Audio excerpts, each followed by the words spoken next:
here we are. I turned down here at the next block. Thanks, mister. I'll get off there.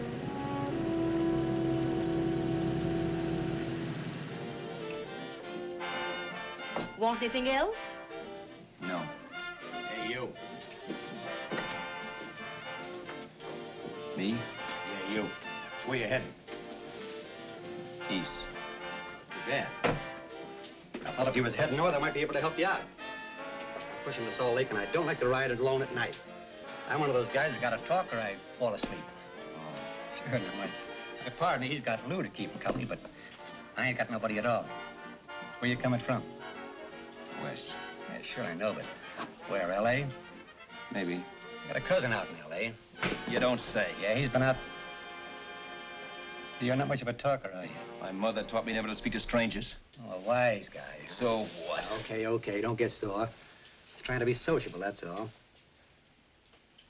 Hey, Glamorous. You change for a dime, will you?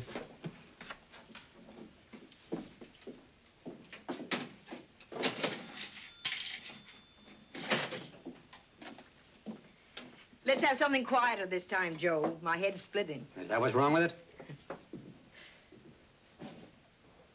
Done with your coffee? No. And don't rush me, will you?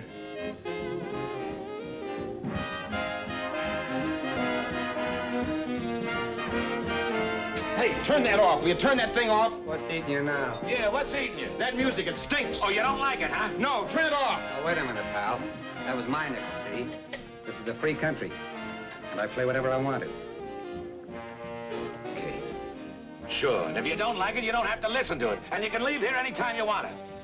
Okay, I'm sorry I asked. First good piece played tonight and you don't like it. Some people just ain't got any good taste.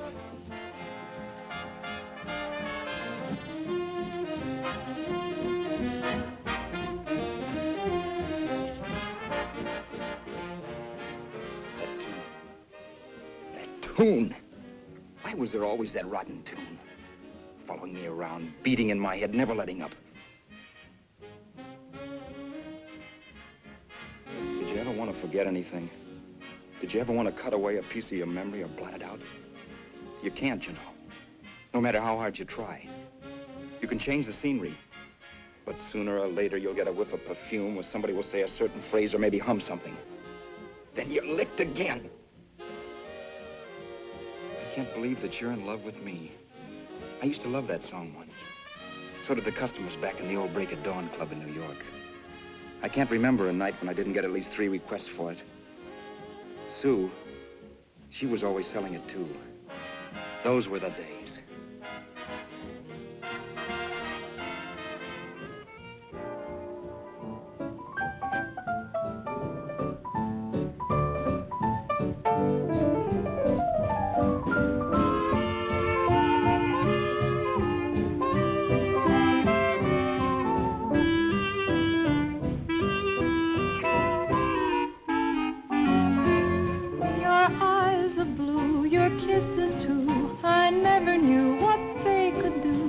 I can't believe that you're in love with me. You're telling everyone you know that I'm on your mind each place you go. They can't believe that you're in love with me. I have always placed you far above me. I just can't imagine that you love me. And after all is said and done, to think that I'm the lucky one, I can't believe that you're in love with me.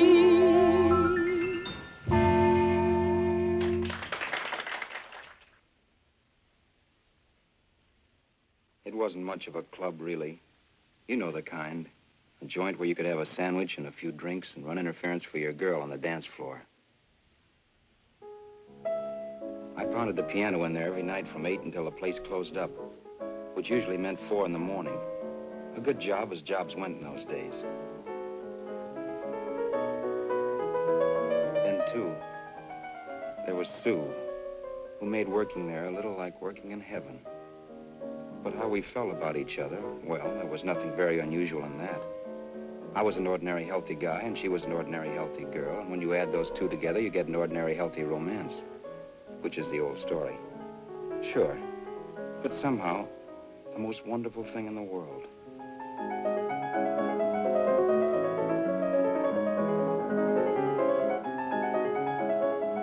All in all, I was a pretty lucky guy.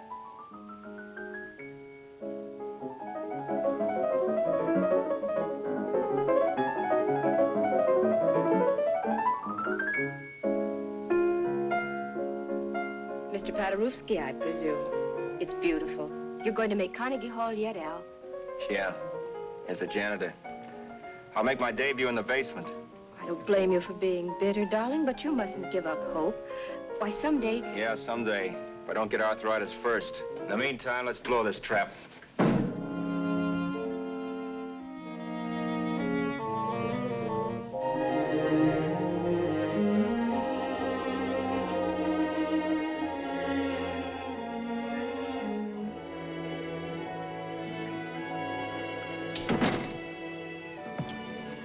Like to get something to eat, hon? Oh, I don't think so, Al. I lose my appetite working in this flea bag. Let's go home. Okay.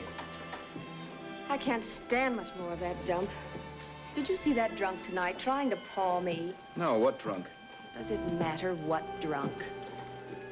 Say, what's the matter with you tonight, darling? That's the third time you started to tell me something and then stopped.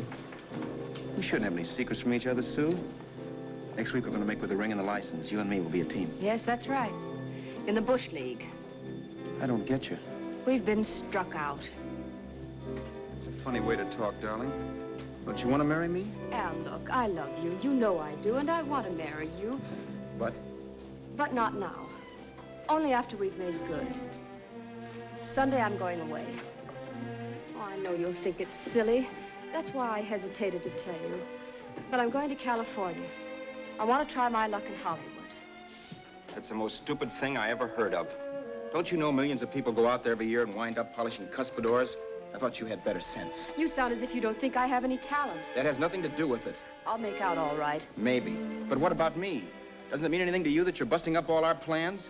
We may not see each other for years? It won't be that long. I thought you loved me. I do. You know I do. Well, here we are. Al. Al, why can't you see my side of it? I'm young. We both are, and we've got all the time in the world to settle down. Really, darling, what I'm doing is the only sane thing to do.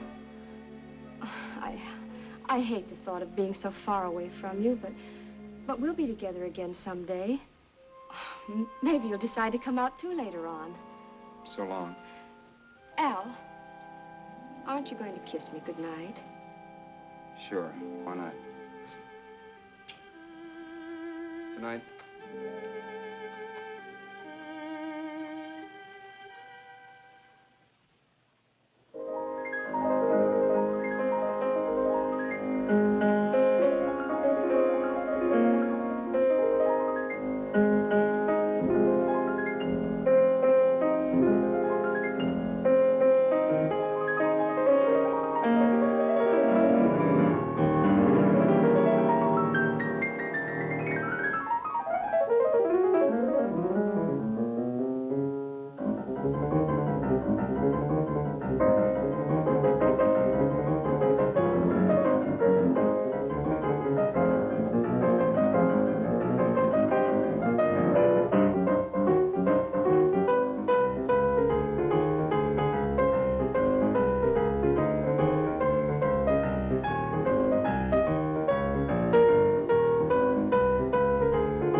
Roberts. You hit the jackpot this time. $10. Thanks.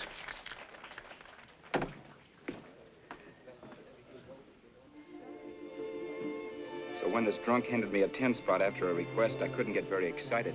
What was it, I asked myself? A piece of paper crawling with germs. Couldn't buy anything I wanted. It couldn't... Then I thought of something.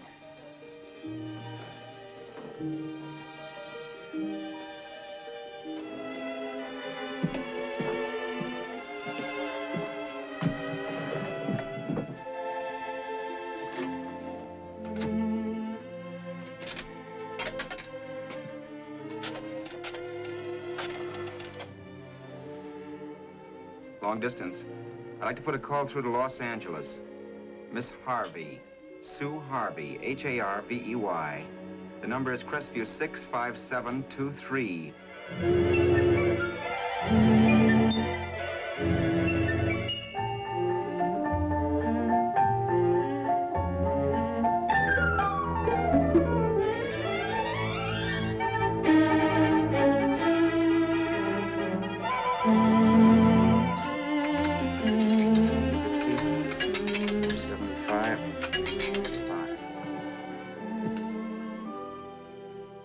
Hello, Sue?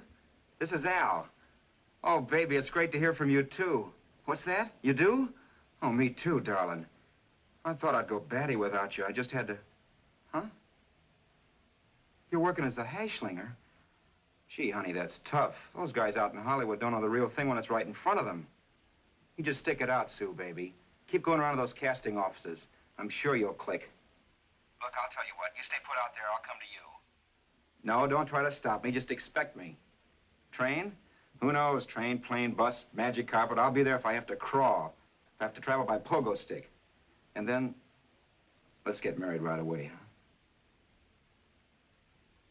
That's the stuff. That's what I've been wanting to hear you say. Well, goodbye for now. I'll be seeing you soon. Yeah. Bye.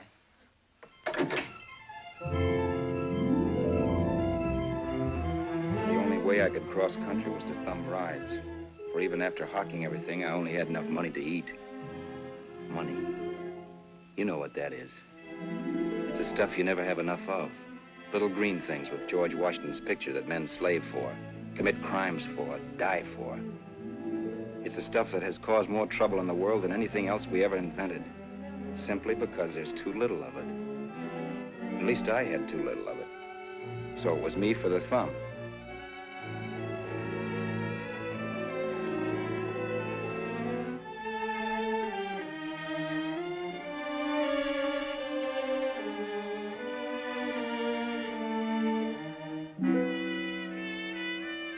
Ever done any hitchhiking? It's not much fun, believe me. Oh, yeah, I know all about how it's an education and how you get to meet a lot of people and all that. But me, from now on, I'll take my education in college or in PS 62, or I'll send $1.98 in stamps for 10 easy lessons.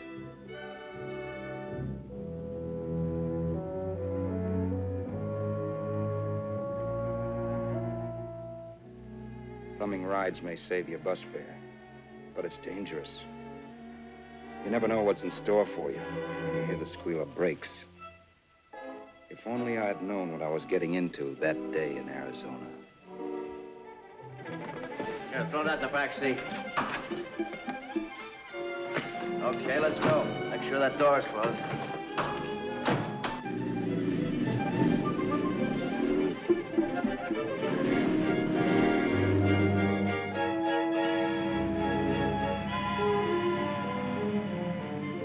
You know, Emily Post ought to write a book of rules for guys thumbing rides. Because as it is now, you never know what's right and what's wrong. We rode along for a little while, neither one of us saying anything. I was glad of that. I never know what to say to strange people driving cars. Then, too, you can never tell if a guy wants to talk. A lot of rides have been cut short because of a big mouth. So I kept my mouth shut until he started opening up. Hand me that little box in the compartment, will you, pal? Hold the wheel, will you?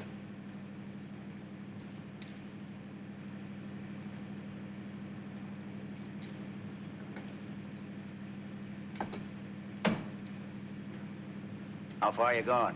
L.A. Well, you're really traveling, aren't you? Yeah, but I don't expect to make it for a couple of years at the rate I've been promoting rides. Not much luck, huh? Sure, all bad. Not many people stop for a guy these days. Afraid of a stick-up, maybe. Well, you can't blame them. Where you coming from? New York? Well, New York. You're in luck this time. I'm going all the way. Right through to Los Angeles. You drive a car? Sure. Whenever you're tired, let me know. I'll holler.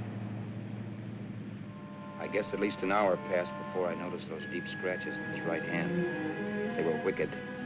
3 puffy red lines about 1/4 of an inch apart.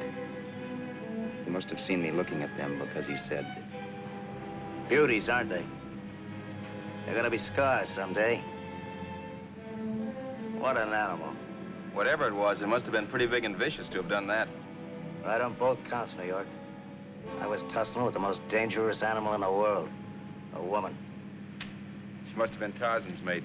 Looks like you lost the bob. It certainly wasn't a draw. You know, there ought to be a law against dames with claws. Yeah. I tossed her out of the car in her ear. Was I wrong? Give a lift to a tomato, you expect her to be nice, don't you? Yeah. After all, what kind of dame son rides? Sunday school teachers? Yeah. A little witch. She must have thought she was riding with some fall guy. And me, who's been booking horses around racetracks since I was 20. I've known a million dames like her. 2 million. Yeah. Stopped the car, opened the door. Take it on the Arthur Duffy sister, I told her. That's the stuff. As I was done, huh? But if you want to see a real scar, brother, get a load of this. What? I got that one, Julie. Dooley? Yeah, we're just kidding, of course. My dad owned a couple of Franco-Prussian sabers. Kept them on the wall for decorations. Well, one day, another kid and I took them down when the old man wasn't around. Had a duel. He got me in the arm here. Pretty mean cut. Infection set in later. Yeah, I can see that. Now, give me that box again, will you? Yeah.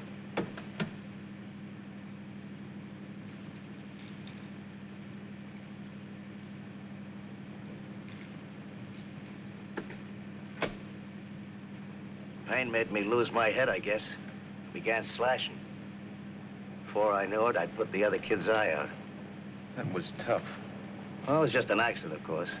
But you know how kids are. I got scared, decided I was going to run away from home. Old man almost caught me when I was packing my duds. The bloody rag I had wrapped around my wrist hadn't caught his attention. You've seen the bundle for sure. But I beat it when he was phoning for a doctor.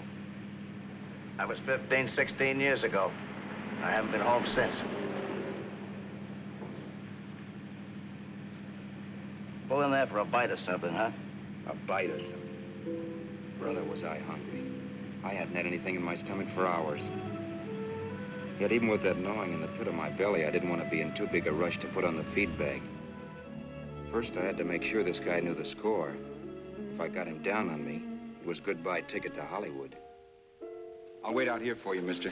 Well, if it's the money, don't worry about paying for it. This time it's on me.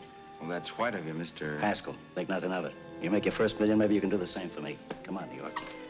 I gotta make the West Coast by Wednesday. There's a horse running at Santa Anita named Paradicycle. Means so to me if I'm on him. We'll make it all right.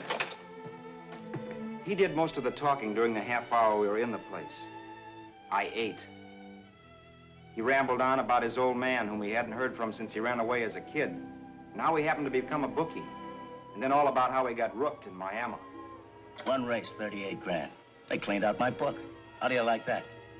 That was tough luck. Yeah, and I'm supposed to be the smart guy. Well, you just wait. I'm going back to Florida next season with all kinds of jack. And you'll watch those stinkers run for cover. Want anything else? No, thanks. I've had plenty.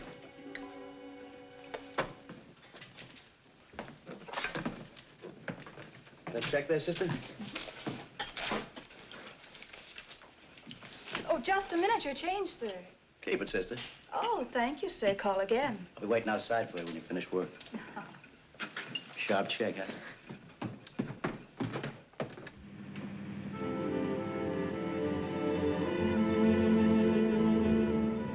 drove all that night while Haskell slept like a log. After a while, I began to get sleepy myself.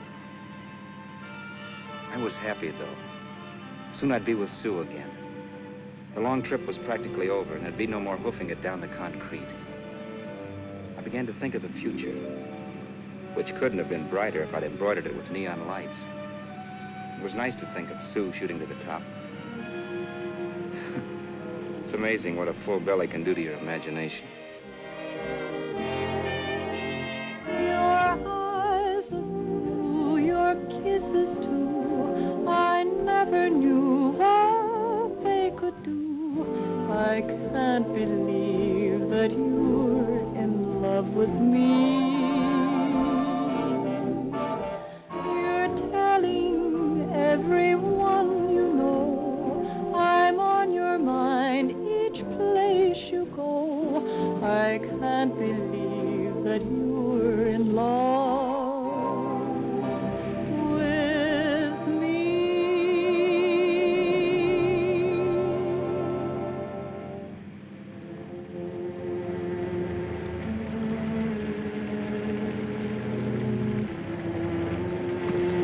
Mr. Haskell? Mr. Haskell? Mr. Haskell, wake up, it's raining. Don't you think we ought to stop and put up the top?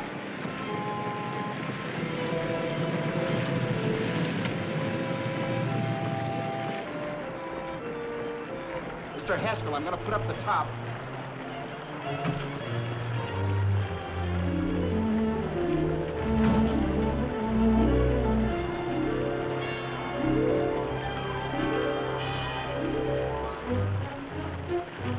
Until then, I'd done things my way. But from then on, something else stepped in and shunted me off to a different destination than the one I had picked for myself. For when I pulled open that door... Mr. Haskell, what's the matter? Are you hurt? Are you hurt, Mr. Haskell? Start your sermon. I'll listen to it. But I know what you're gonna hand me even before you open your mouths. You're gonna tell me you don't believe my story of how Haskell died and give me that don't make me laugh expression on your smug faces. I saw it once he was dead, and I was in for it. Who would believe he fell out of the car? Why, if Haskell came too, which of course he couldn't, even he would swear I conked him over the head for his dough. Yes, I was in for it. Instinct told me to run, but then I realized it was hopeless. There were lots of people back down the road who could identify me. That gas station guy and the waitress. I would be in a worse spot then, trying to explain why I beat it. The next possibility was to sit tight and tell the truth when the cops came. But that would be crazy. They'd laugh at the truth. And I'd have my head in a noose. So what else was there to do but hide the body and get away in the car? I couldn't leave the car there with him in the gully. That would be like erecting a tombstone.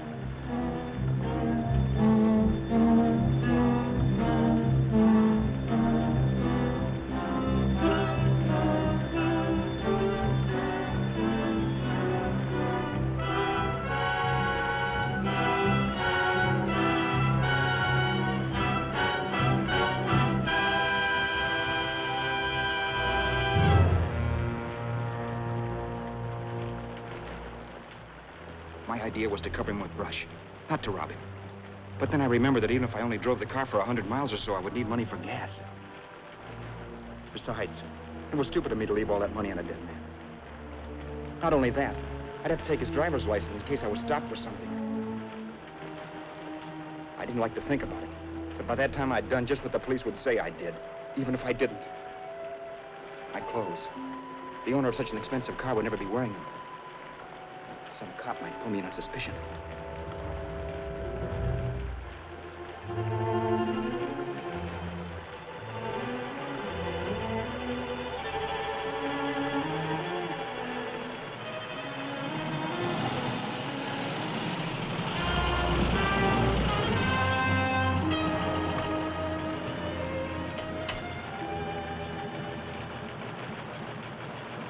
Hey, you, this your car? Don't you know better than to leave a car with the wheels halfway in the middle of the road? That's the way accidents happen. I'm sorry, officer. I was just putting up my top. I didn't think. Well, the next time, think. I'll let you go now, but watch your step in the future. I know that's a lonely stretch, but cars come by here once in a while, and we have plenty of crack-ups. Thanks, officer.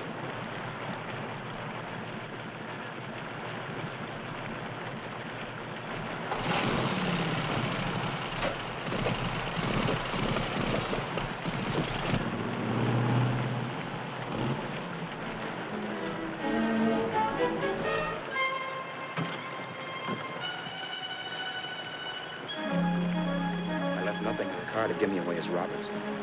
If they found a dead man in the gully now, it would be me.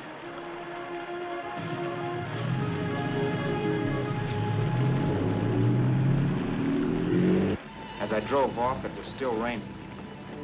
The drops streaked down the windshield like tears. I kept imagining I was being followed and that I could hear sirens back in the distance. Just how long it took me to cover the 60-odd miles to the California state line, I don't know. I lost all track of time. But the rain had stopped and the sun was up when I pulled up to the inspection station. Hello? Carrying any fruits or vegetables? No. Any livestock or poultry? No. I'd like to see your registration and driver's license, please.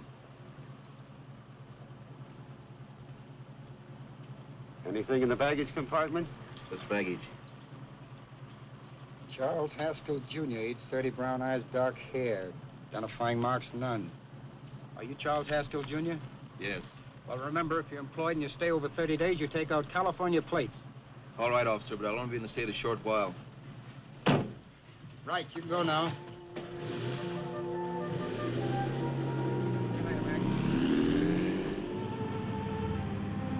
I couldn't drive any farther without some sleep. Cops or no cops, I knew I had to hit the hay and hit it hard. I was dead tired.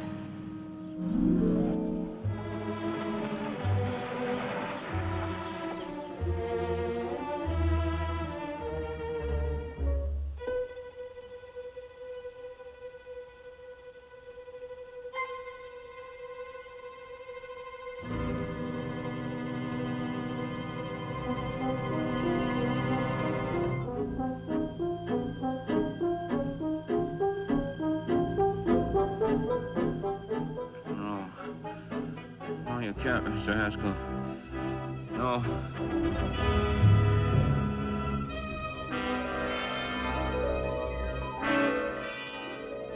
Mr. Haskell, you can't die. I think I did it. No, Mr. Haskell. No. No.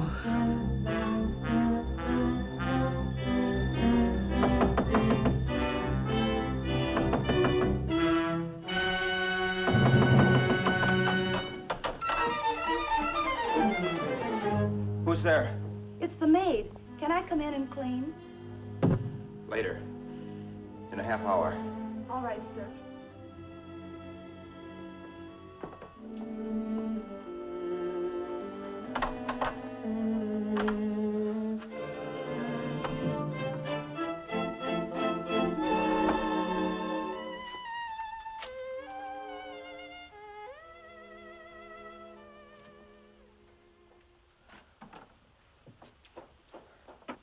There was no time to lose. Every minute I had to be Charles Haskell was dangerous. And I'd have to be Charles Haskell until I got to some city where I could leave the car and be swallowed up.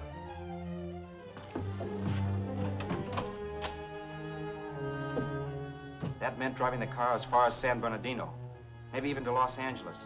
In a little town, I might be noticed, but in a city, I should be safe enough. Then, after I ditched the car, I could go on to Sue. But those 5 minutes at the state line made me realize it might be a good idea to find out a little bit about Mr. Haskell.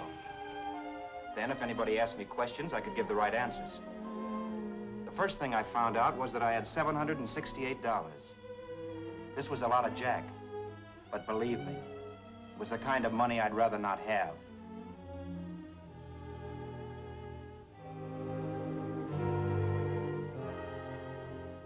And then I found out from a letter Haskell was carting around in his bag that he wasn't the open-handed, easygoing big shot who went around buying dinners for strange hitchhikers. Before I got done reading it, I saw him more as a chiseler. It was written to his old man in California, the one he hadn't seen in so many years. In it, Haskell posed as a salesman of hymnals, of all things. It was easy to see where Haskell expected to raise a new stake for his book in Miami by rooking his old man. That was about all I found out from his effects, and it was enough. I told myself, maybe old man Haskell was lucky his son kicked off. He would never know it, but it saved him from taking a flyer in sacred literature preferred.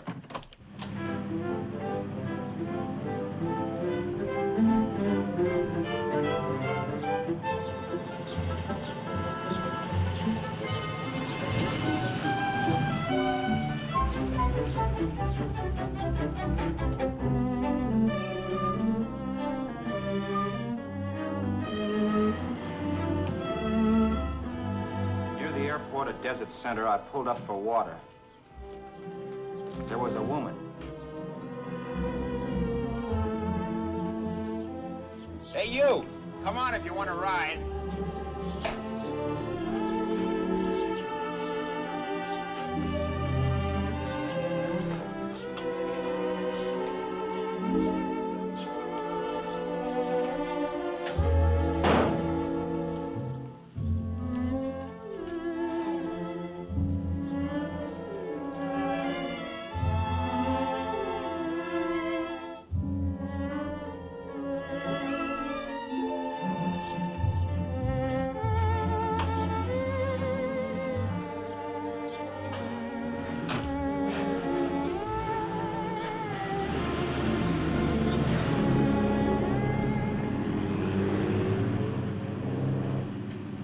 How far are you going? How far are you going?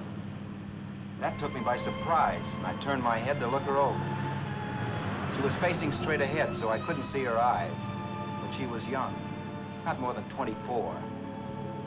Man, she looked as if she'd just been thrown off the crummiest freight train in the world. Yet, in spite of this, I got the impression of beauty.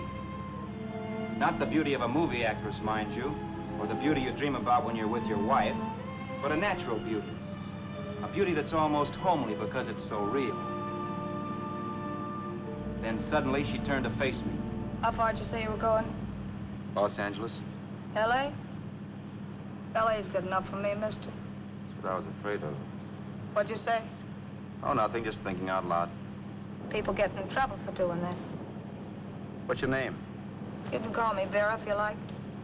You live in Los Angeles? No. Where are you coming from? Oh, back there. Needles? No. Oh, sure, Phoenix. You look just like a Phoenix girl. Are the girls in Phoenix that bad? The girl must have been pretty tired, because she fell asleep not 20 minutes after she stepped into the car. She lay sprawled out with her head resting against the far door, like Haskell. I didn't like that part of it much, but I didn't wake her up. It wasn't that this girl still worried me.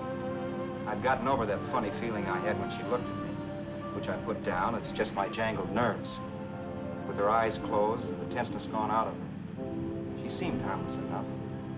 And instead of disliking her, I began to feel sorry for her. The poor kid probably had had a rough time of it. Who was she anyway? And why was she going to Los Angeles? And where'd she come from in the first place? The only thing I knew about her was her name. Not that it made any difference. A few hours more and we'd be in Hollywood. I'd forget where I parked the car and look up Sue. This nightmare of being a dead man would be over. Who this dame was, well, it was no business of mine. Where did you leave his body? Where did you leave the owner of this car? You're not fooling anyone. This buggy belongs to a guy named Haskell. That's not you, mister. You're out of your mind. That's my name, Charles Haskell. I can prove it. It's my driver's Save license. yourself the trouble, mister. Having Haskell's wallet only makes it worse. It just so happens I rode with Charlie Haskell all the way from Louisiana. He picked me up outside of Shreveport. You rode? You heard me. Then it all came back to me. All the talk about dueling and scars and scratches. There was no doubt about it. Vera must be the woman Haskell had mentioned. She must have passed me while I slept. Well, I'm waiting. My goose was cooked. She had me. That Haskell guy wasn't dead yet. He wasn't stretched out stiff and cold in any Arizona gully. He was sitting right there in the car, laughing like mad while he haunted me. Well? There was nothing I could say. It was her move. Vera, whatever her name was, it was just my luck picking her up on the road. It couldn't have been Helen, or Mary, or Evelyn, or Ruth. It had to be the very last person I should ever have met. That's life. Whichever way you turn, fate sticks out a foot to trip you.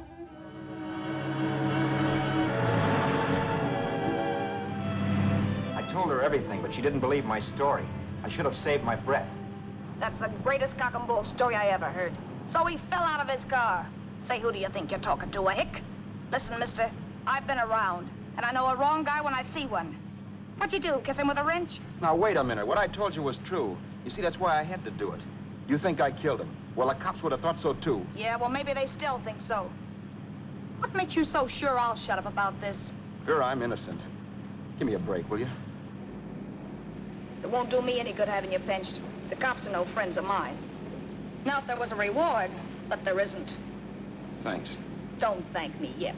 I'm not through with you by a long shot. Let's see that roll.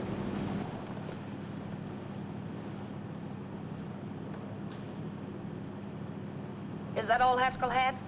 Isn't it enough? No, I thought he had more. Not that I know of. You can search me. You think I'm holding out on you? Well, maybe I will at that.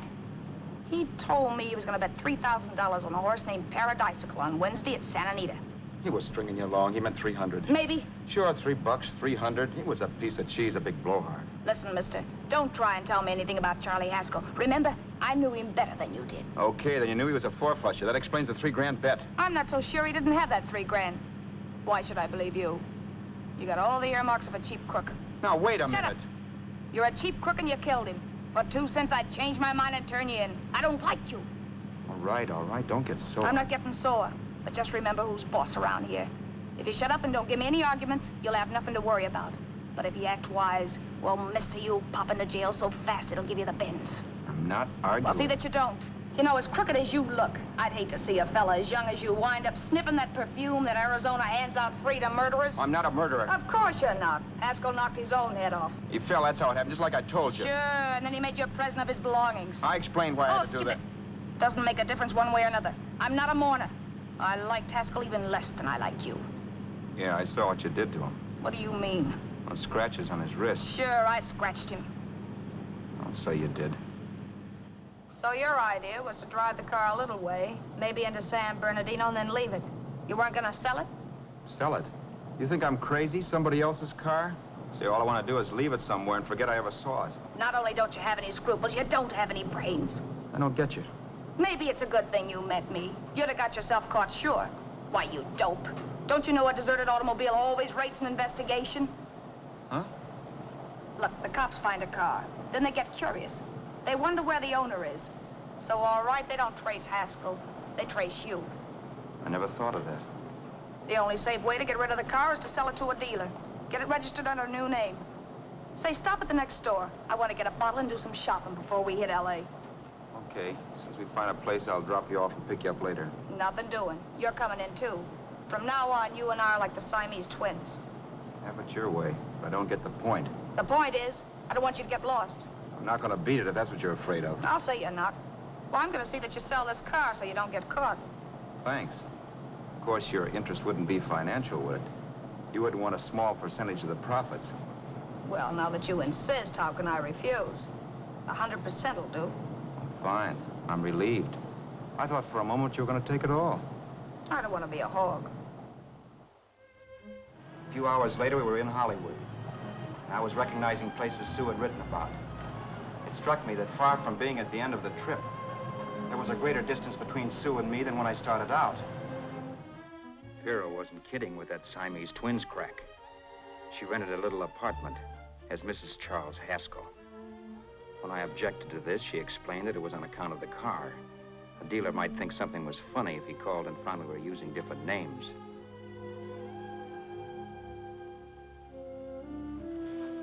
Home, sweet home. Yeah. Not bad, either.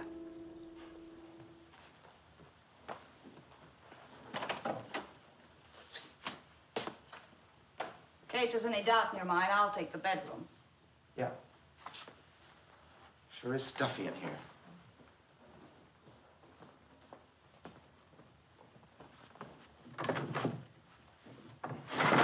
Keep the window shut. Okay. The old crow downstairs said there's a folding bed behind this door.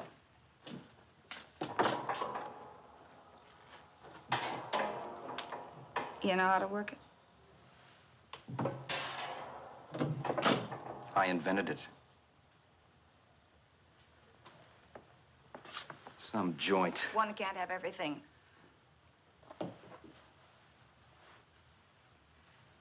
I'm first in the bathtub.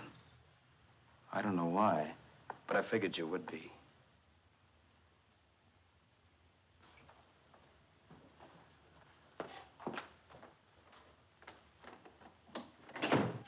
Boy, oh boy.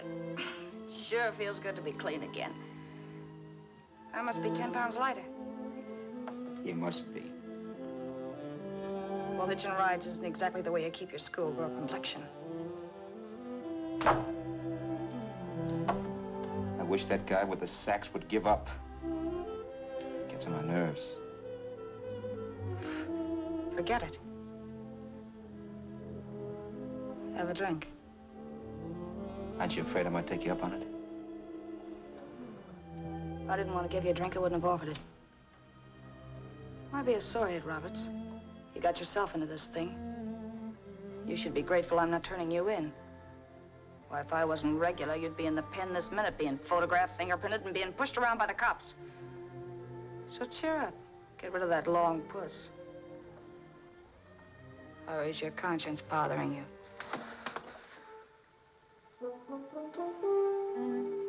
No. It isn't. Swell. That's the spirit. He's dead and no moaning around will bring him back. Anyway, I never could understand this worrying about something that's over and done with. Now look, Vera, for the last time I didn't kill him. Haskell was a sick man. Maybe he was dead before he fell out of the car. I don't know. Sure. He died of old age. All right. So if it'll make you sociable, you didn't kill him.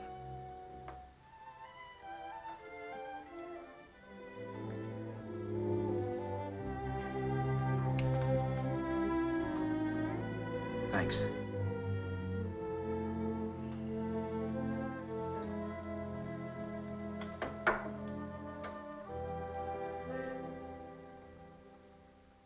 We're out of liquor, Roberts. Yeah. Too bad. I felt like getting tight tonight. Well, I think you succeeded. Am I tight?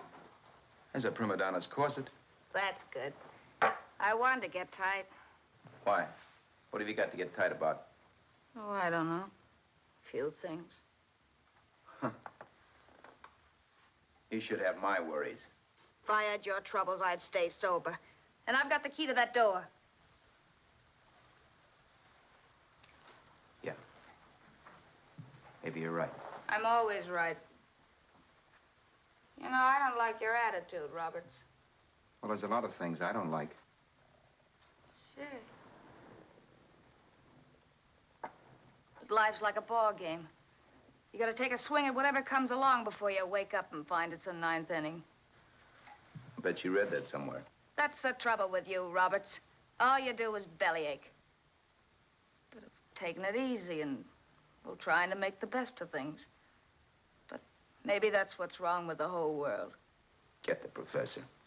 People knock themselves out trying to buck fate. Now, take you, for instance. You're lucky to be alive. Why, suppose Haskell had pulled open your door. You'd be playing a harp now. Think of that. You think of it. I'm tired of thinking. There's plenty of people dying this minute. I would give anything to trade places with you. I know what I'm talking about. I'm not so sure. At least they know they're done for. They don't have to sweat blood wondering if they are. Your philosophy stinks, pal. We all know we're gonna kick off someday. It's only a question of when. But what's got us on this subject anyway? We'll be discussing politics next. Yeah. Where'd you hide the butts? On the table, sucker.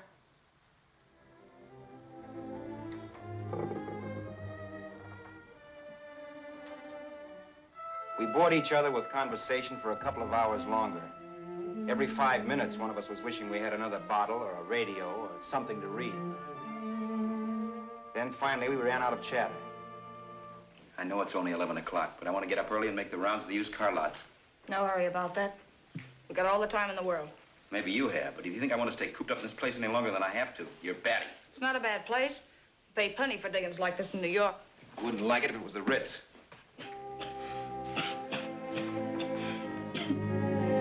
Rotten liquor. You got a mean cough. Want to do something about it. I'll be all right. That's what Camille said. Who? Nobody you know. Wasn't that the dame that died of consumption? Yeah. Wouldn't it be a break for you if I did kick off? You'd be free with all Haskell's dough and car. I don't want to see anybody die. Not even me. Especially not you. One person died of me. If you did, well, that's all I need. You don't like me, do you, Roberts? Like you. I love you. My favorite sport is being kept prisoner. After we sell the car, you can go to blazes for all I care, but not until then.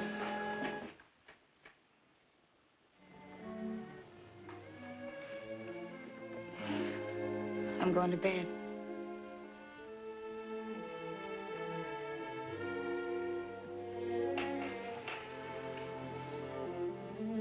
Good night, Roberts. Don't try and sneak away during the night. All the doors are locked. Anyway, if I find you gone in the morning, I'll notify the police. They'll pick you up. Don't worry, I know when I'm in a spot. Well, good night. I hope that portable rack isn't too uncomfortable for you. Don't lose any sleep over it, will you, Vera?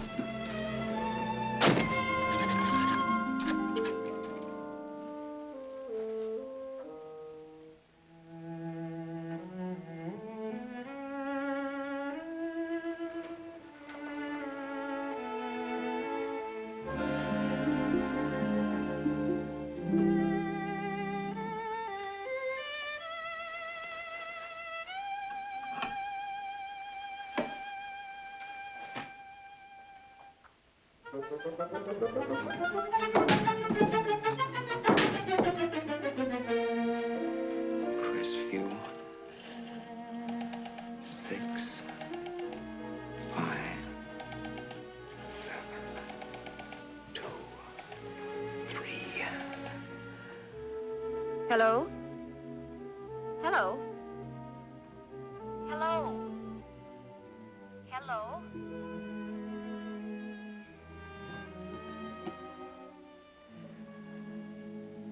No. Not yet, darling. Tomorrow. Maybe. If this were fiction, I would fall in love with Vera, marry her, and make a respectable woman of her. Or else she'd make some supreme Class A sacrifice for me and die. Sue and I would bawl a little over her grave and make some crack about there's good in all of us. But Vera, unfortunately, was just as rotten in the morning as she'd been the night before. All right, I'm coming. Look, Vera, it's almost noon. So what? The dealers will be there all day? I'll be there all year, too, but that doesn't mean I'm going to wait that long. Shut up. You're making noises like a husband.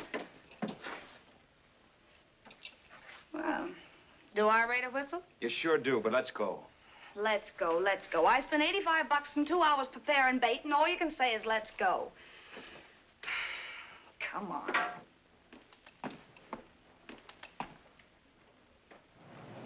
We passed a few used car lots last night down this way. What do you think we can get for this heap? I don't know. Plenty. You just let me handle everything. Think we can get $2,000? I don't know, but don't worry. I'll squeeze as much out of this guy as I can. If I let it go cheap without a fight, he might think we've stolen the car. And listen, don't make any slips and call me Roberts. That'll cook us. I don't need you to tell me that. You better just sit by and keep your mouth closed. Remember, we're both in the soup if anything happens. Forget it and drive. You're my wife, Vera Haskell.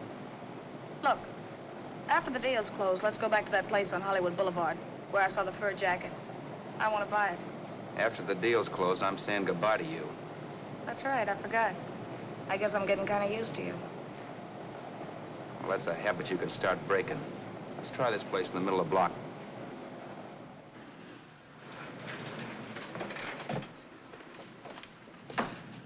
Good afternoon. What can I do for you? We're interested in selling a car. If the price is right. Well, if it's in good mechanical condition, it should blue book for about $1,600. Tony, take a look at this motor. $1,600. Are you kidding?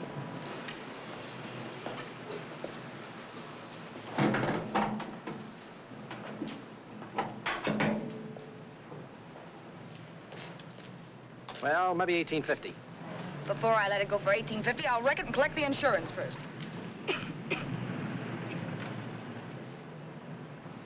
Lady, this motor's seen a lot of driving.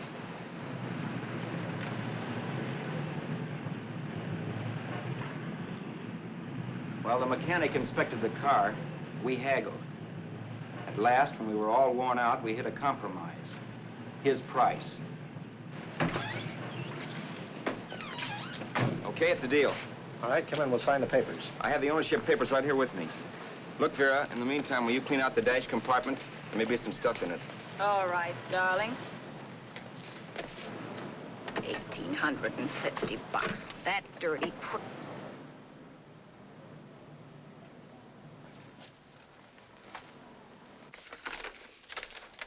New York, huh? Yeah. But you bought the car in Miami? Yeah. Well, now let's see about the insurance. We can either have it transferred or canceled. What kind of insurance do you have, Mr. Haskell? Well, aren't all the papers there? I don't see any. Surely you know what type of insurance you carry in the car. The name of the company? Yeah, but, Well, if you'll just tell me the name of the company, I'd be very glad to take care of all the details. well, Did you sign the papers yet? not yet. Well, don't.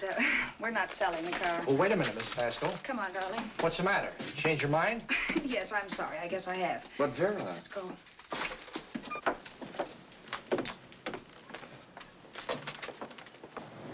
You got me out of a tight spot, Vera. But I still don't understand all this. You will in a minute.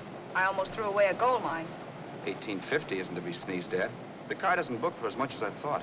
We're not selling the car. You want to keep it.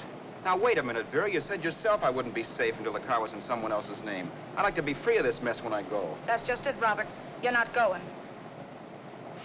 There's a drive-in at the next corner. Pull in there and we'll get a bite to eat. And I'll explain. What is this, another one of your brilliant ideas?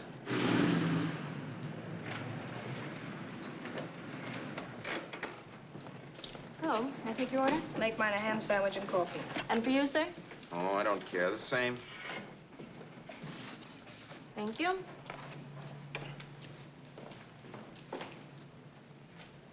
Get this, Vera. I've been pretty patient so far. I've done everything you asked me to do, but no more. Shut up. You've taken Haskell's money. And you can have the dough we get from selling the car. But you're not going to keep me a prisoner. It's a good thing I bought the paper. Take a look at that. Vera, I'm in no mood. Read that.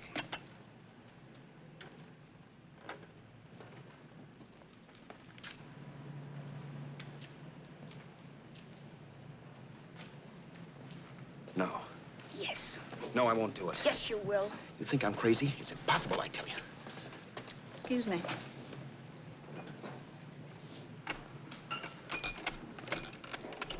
Blow the horn when you're through.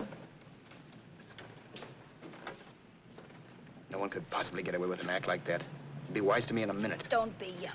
You look enough like him. The same coloring and the same build. See how his clothes fit you? No kidding, you almost had me fooled for a while. Oh, grow up, Vera. Don't you think a father knows his own son? And there must be other relatives. The father won't have to know you. We'll wait till he gives up the ghost. He's an old geezer and he won't pull through. And as far as other relatives are concerned, they haven't seen you in 15 or 20 years. Eat. I'm not hungry. And I won't do it. It's not as tough as it sounds. Remember, you've got all kinds of identification. His car, letters, license. I could never get away with it. It's the stupidest thing I've ever heard. The old boy has scads of dough. Look in the paper there. Personal fortune assessed at over $15 million. He'll leave plenty, I tell you. Maybe he cut off his son. How do we know? It's out, Vera. I won't have anything to do with it. I think you will. Look, Vera, I'll do anything within reason. But not that. So forget it. Find yourself another stooge. You sap. You'll be fixed for the rest of your life as Charlie Haskell. You can take your inheritance and go away. No more worrying about the rent, no sweating, scheming, wondering where your next meal's coming from. Think about that, Roberts. Vera, please, you're talking too loud. On this, I'm splitting 50-50 with you. Sure, why not? We're both alike, both born in the same gutter. Now, take it easy, Vera. There's people around here. You don't know what you're talking about. We'll wait till we read that old man Haskell's dead. And you show up. Like you read in New York that he was sick. No. Suppose he doesn't die. He will. I know he will. Something tells me. But as much as I insisted I would have no part of her scheme, Vera was taking it for granted I would. Neither of us had our mind on the cards as we played that night. I knew we were just trying to kill time between newspaper editions. This was a death watch for Vera. Maybe it was for me, too. Don't you realize if I'm caught, they'll want to know where I got the car and stuff, and they'll have me on a murder charge. If you're smart, you won't get caught. I knock for 7. And if I'm caught, don't you realize you'll be out, too? 18 points, that gives me 30. How will I be out? You'll be out $1,850 we would have gotten on the car. Really, Vera, you'd be an awful chump if you threw away all that dough on a dizzy long shot. Let me sell the bus tomorrow.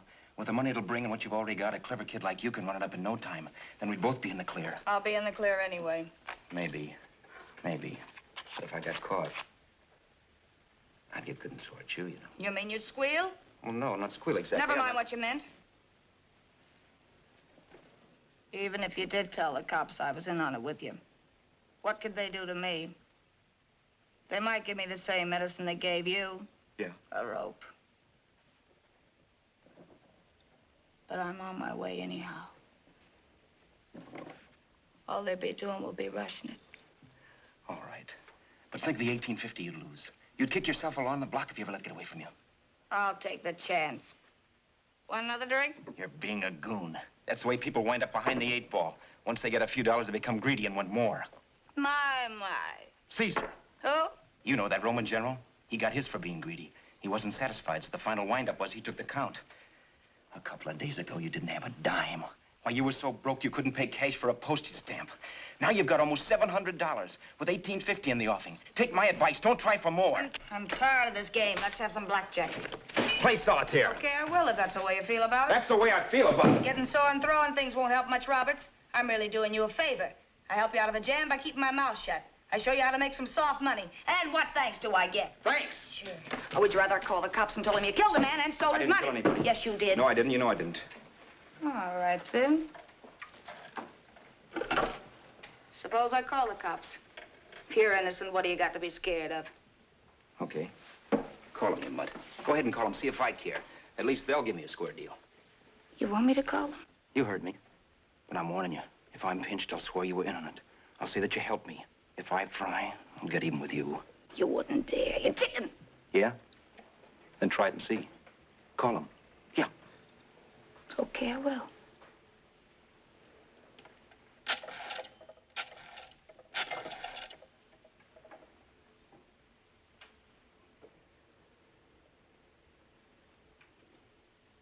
Information?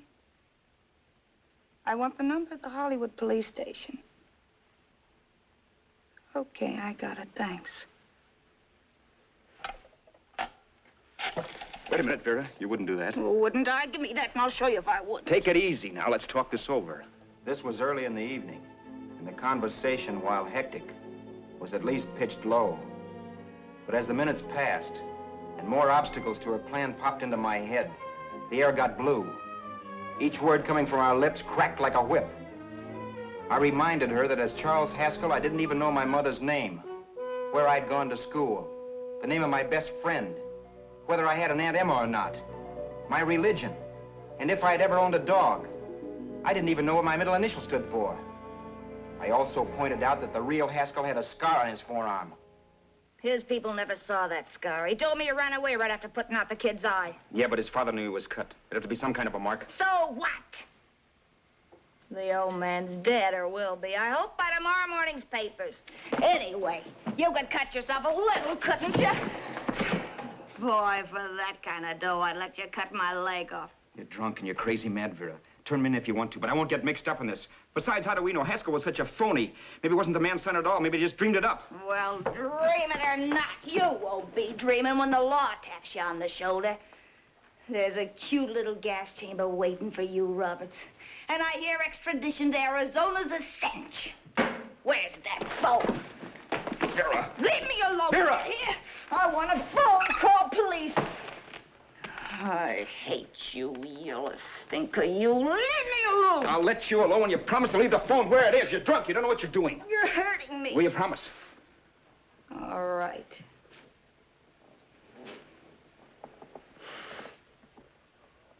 You hurt me. I'm sorry, but... And it's hot in here. Open up the window. It's not hot. Don't tell me. Now, do you do it or do I do it? You're no gentleman, see? Yeah. All right. I'll open up the window. Vera!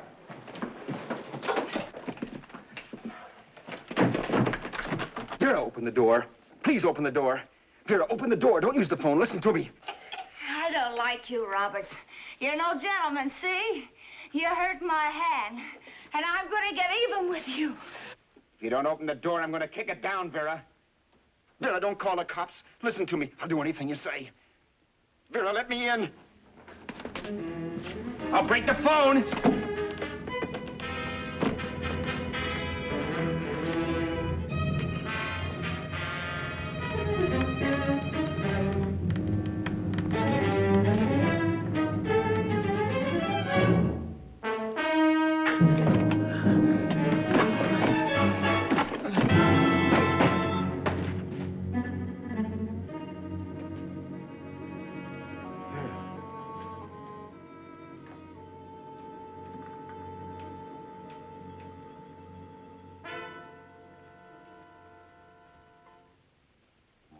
The world is full of skeptics. I know. I'm one myself. In the Haskell business, how many of you would believe he fell out of the car? And now, after killing Vera without really meaning to do it, how many of you would believe it wasn't premeditated? In a jury room, every last man of you would go down shouting that she had me over a barrel and my only out was force. The room was still. So quiet that for a while I wondered if I had suddenly gone deaf. It was pure fear, of course. And I was hysterical. But without making a sound. Vera was dead. And I was her murderer. Murderer? What an awful word that is. But I'd become one. I'd better not get caught. What evidence there was around the place had to be destroyed. And from the looks of things, there was plenty. Looking around the room at things we'd bought was like looking into the faces of 100 people who'd seen us together and who remembered me. This was the kind of testimony I couldn't rub out. No. I could burn clothes and hide bottles for the next 5 years. There'd always be witnesses. The landlady, for one. She could identify me. The car dealer, the waitress in the drive-in, the girl in the dress shop, and that guy in the liquor store. They could all identify me. I was cooked. Done for. I had to get out of there. While once I'd remained beside a dead body, planning carefully how to avoid being accused of killing him, this time I couldn't. This time I was guilty. Knew it. Felt it. I was like a guy suffering from shock. Things were whirling around in my head. I couldn't make myself think right. All I could think of was the guy with the saxophone and what he was playing. It wasn't a love song anymore. It was a dirge.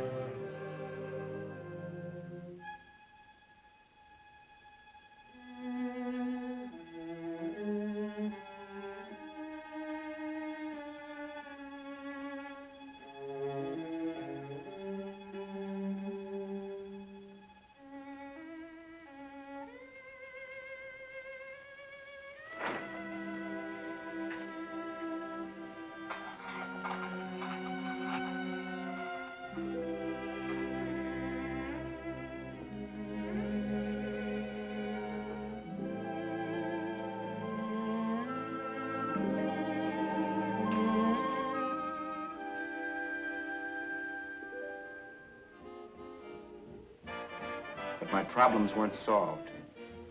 I had to stay away from New York for all time. Because Al Roberts was listed as dead and had to stay dead. And I could never go back to Hollywood. Someone might recognize me as Haskell. Then, too, there was Sue. I could never go to her with a thing like this hanging over my head. All I could do was pray she'd be happy.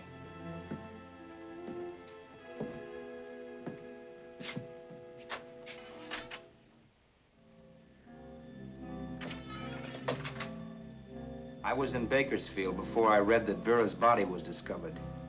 And that the police were looking for Haskell in connection with his wife's murder. Isn't that a laugh? Haskell got me into this mess, and Haskell was getting me out of it. The police were searching for a dead man.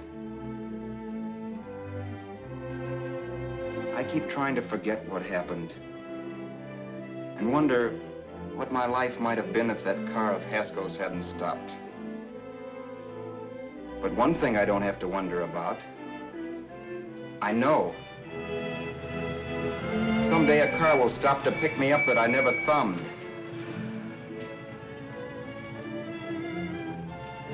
Yes.